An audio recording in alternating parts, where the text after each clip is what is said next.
अस्सलामुअलैकुम वरहमतुल्लाहि वबरकातुहू। महतरम नाज़रीन, द कश्मीर फाइल्स नामी फ़िल्म ने जिस तरह हिंदू मुसलमानों के इत्तेहाद को पारा पारा किया है, शायद ही किसी और फिल्म की ऐसी घटिया तारीख रही हो। आपको बतला दें कि द कश्मीर फाइल्स नामी फ़िल्म के अंदर कश्मीरी पंडितों के दर्द को बयां किया गया है, ऐसा फिल्म बनाने वालों और देखने वालों का कहना है। एक तरफ जहां एक तबका इस फिल्म की खूब तारीफ़ें कर रहा है और पार्ट 2 वगैरह बनाने की बातें कर रहा है और तहरीकें भी चला रहा है, तो दूसरी तरफ कुछ लोगों का ऐसा कहना है कि जिस तरह कश्मीरी पंडितों के दर्द को बयां करती फिल्म बनाई गई है, जबकि कश्मीरी पंडितों से ज़्यादा मुसलमानों का कत्ल आम हुआ है, तो मुसलमानों के कत्ल आम और मुसलमानों के कातिलों पर भी फिल्म बननी चाहिए।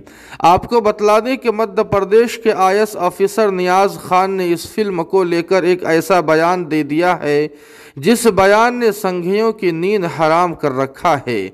जी हाँ नाज़रीन किराम, आपको बतला दें कि नियाज़ खान ने ट्वीट करते हुए लिखा है कि जिस तरह कश्मीरी पंडितों के दर्द को बयां करने के लिए फ़िल्म बनाई गई है, इसी तरह मुसलमानों के कत्ल आम और मुसलमानों के कातिलों पर भी फिल्म बननी चाहिए।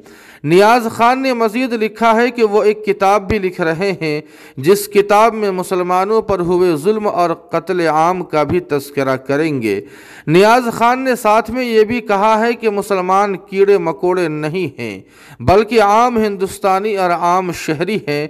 जब कश्मीरी पंडितों पर फिल्म बन सकती है तो फिर मुसलमानों के कत्ल आम पर क्यों नहीं बन सकती है।